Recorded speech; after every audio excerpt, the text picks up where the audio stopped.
Assalamualaikum warahmatullahi wabarakatuh. Perkenalkan, nama saya Muhammad Kaila Gibran dengan NIM G00247172 dari kelompok B2. Pada kesempatan kali ini saya akan memaparkan laporan praktikum saya di blok 2.3 yaitu blok neuroendokrin.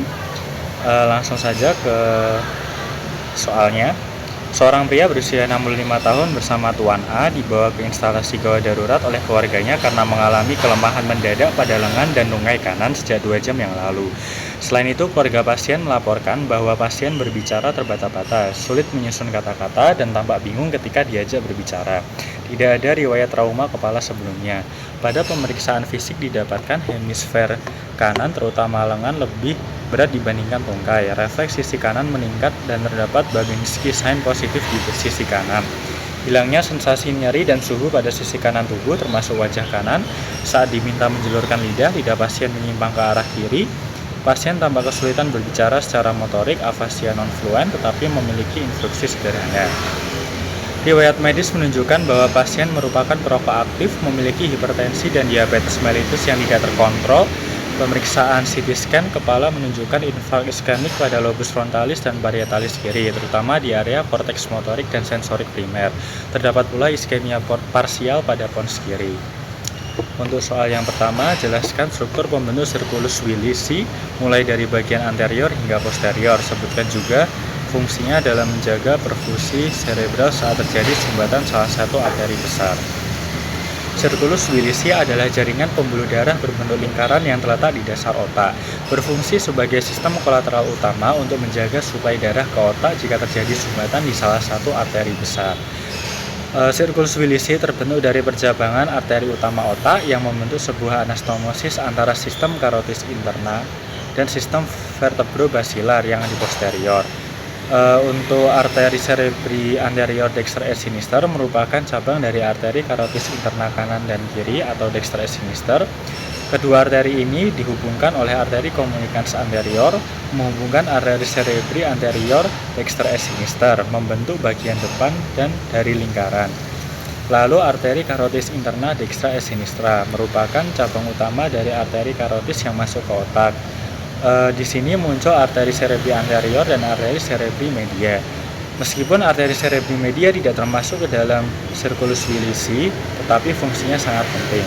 Lalu ada arteri communicans posterior dexter et sinister menghubungkan arteri karotis interna dengan arteri cerebri posterior. Lalu ada arteri cerebri posterior dexter et sinister merupakan cabang terminal dari arteri basilaris, bagian dari sistem vertebrobasilar. Lalu ada arteri basilaris terbentuk dari pertemuan dua arteri vertebralis dexter et sinister. Lalu ada arteri vertebralis dexter et sinister yang merupakan asal mula dari sistem posterior, menyatu membentuk arteri basilaris. Untuk fungsi dari sirkulus Willisi berfungsi sebagai jalur kolateral, yaitu jaringan cadangan aliran darah yang memungkinkan kompensasi jika terjadi sumbatan atau penurunan aliran pada salah satu arteri besar. Jadi fungsi utama sirkulus Willisi adalah untuk menjaga kontinuitas aliran darah ke seluruh bagian otak, terutama saat terjadi gangguan pada salah satu sumber utama suplai darah.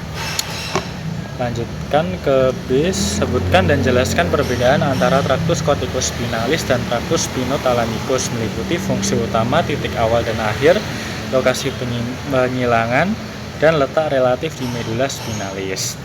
Traktus corticospinalis dan traktus spinothalamikus adalah dua jalur penting dalam sistem saraf pusat, tapi memiliki perbedaan mendasar dalam fungsi, asal, tujuan, jalur penyimpangan, serta lokasinya di medula spinalis.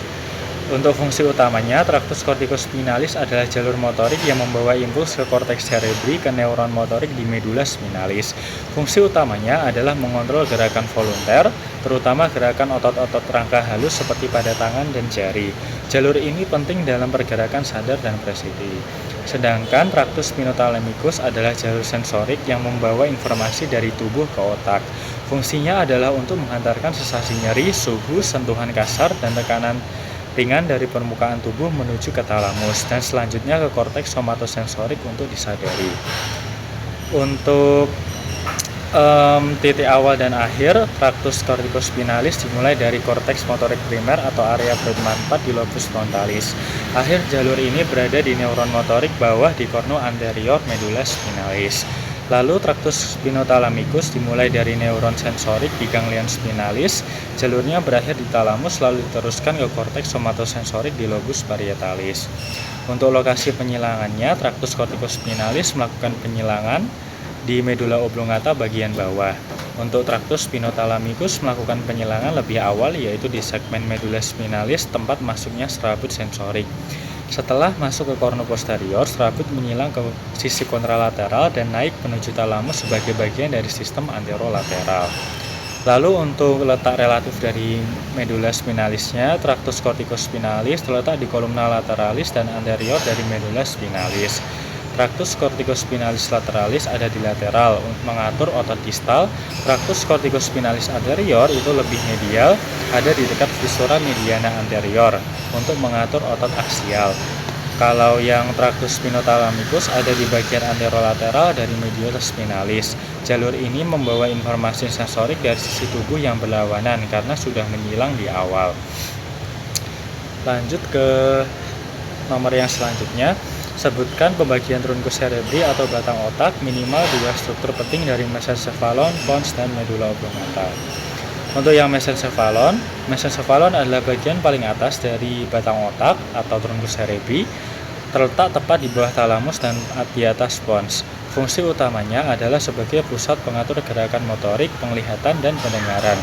Dua struktur penting dalam mesencephalon itu ada tectum, ada di bagian dorsal mesencephalon, terdiri dari colliculus superior dan inferior. Substansia nigra merupakan area penghasil dopamin, terlibat dalam kontrol motorik halus. Kerusakan pada area ini berhubungan erat dengan penyakit Parkinson. Lalu pons atau pons Farolli ada di antara mesencephalon dan medula oblongata. Fungsinya adalah sebagai jalur penghubung antara otak besar, otak kecil, dan medula spinalis. Pons juga berperan dalam pengaturan napas, mimik wajah, dan tidur.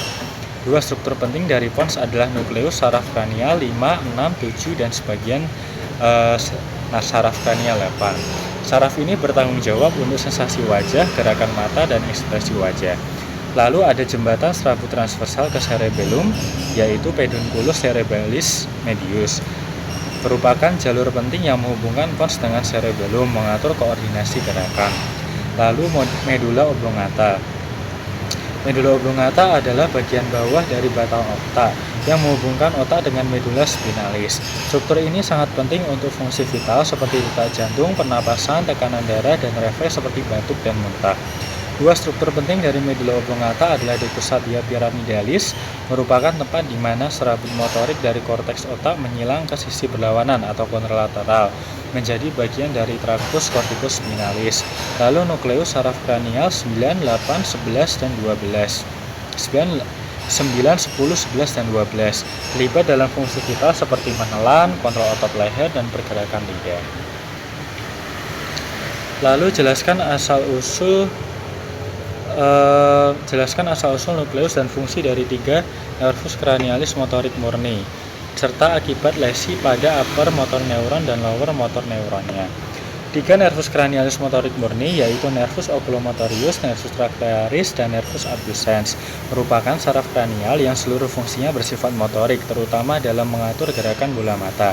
Ketiga saraf ini berasal dari trunkus cerebri dan masing-masing memiliki nukleus motorik sebagai pusat asalnya. Gangguan pada jalur motorik ini baik pada tingkat upper motor neuron atau lower motor neuron akan menimbulkan gejala klinis khas. Yang pertama adalah nervus oculomotorius atau nervus ketiga. Asal-usulnya berasal dari nukleus nervi oculomotorii yang terletak di mesencephalon pada tingkat colliculus superior. Fungsinya untuk menginervasi bagian besar otot ekstensik bola mata.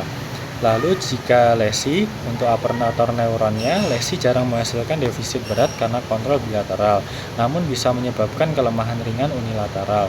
Untuk lower motor neuronnya menyebabkan ptosis, diplopia, bola mata abduksi dan represi, dan hilangnya refleks cahaya.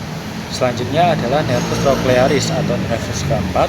Asal-usulnya berasal dari nukleus nervi trochlearis di mesencephalon pada tingkat colliculus inferior. Unik karena satu-satunya saraf kranial yang menyilang dan keluar dari dorsal batang otak. Fungsinya untuk menginervasi musculus obliquus superior yang berfungsi untuk menurunkan dan memutar bola mata ke dalam saat mata dalam posisi aduksi.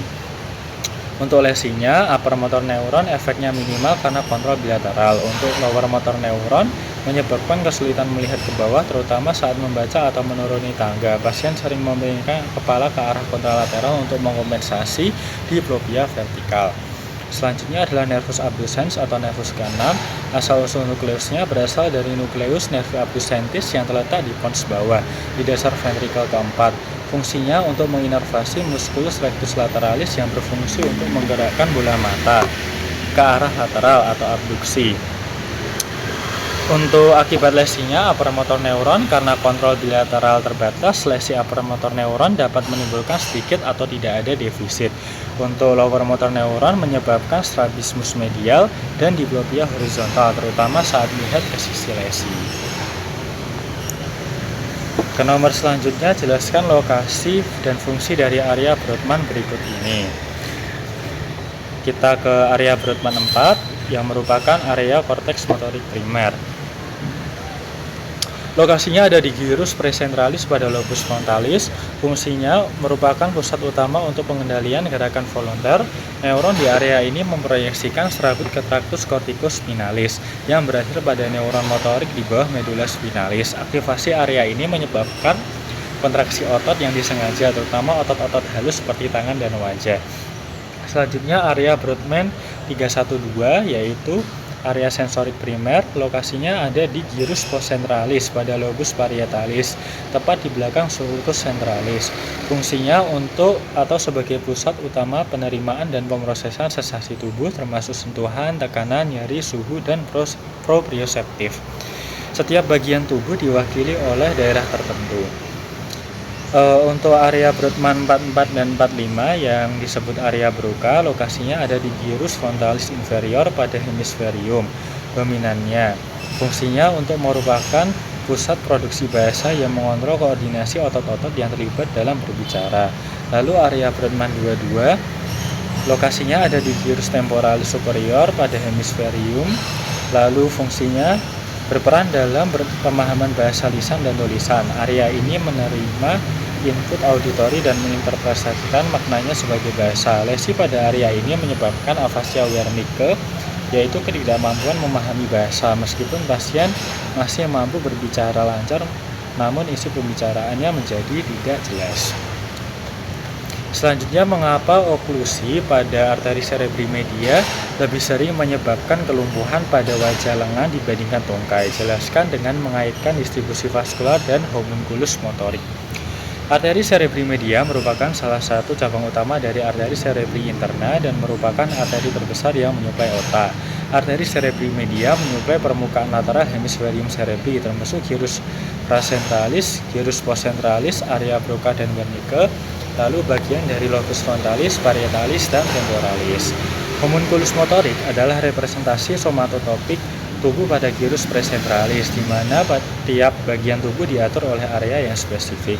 Bagian lateral dari gyrus presentralis mengatur gerakan wajah dan lengan. Bagian medial yang terletak di permukaan medial hemisfer dan disuplai oleh arteri cerebri anterior, mengatur gerakan tungkai bawah dan kaki.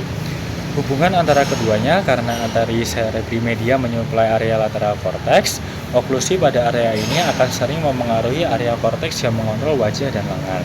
Akibatnya, pasien akan mengalami hemiparesis atau hemiplegia pada wajah dan lengan kontralateral. Sementara fungsi tungkai relatif terlindungi karena area korteks yang mengontrolnya berada lebih medial dan disuplai oleh arteri cerebri anterior, bukan oleh arteri cerebri media. Selanjutnya, jelaskan mekanisme kompensasi vaskular yang terjadi jika terdapat oklusi pada arteri karotis interna sinistra dengan mengaitkan struktur circulus Willisi yang terlibat. Jika arteri karotis interna sinistra mengalami oklusi, suplai darah ke sisi kiri dari arteri cerebri media sinistra, arteri cerebri anterior sinistra akan terganggu. Tapi circulus Willisi memungkinkan kompensasi melalui 3 jalur utama. Yang pertama, arteri komunikans anterior. Aliran darah dari arteri karotis interna dextra dapat melintasi arteri komunikans anterior untuk memasuk arteri cerebri anterior sinistra, sehingga area medialis hemisfer sinistral tetap terdapat suplai.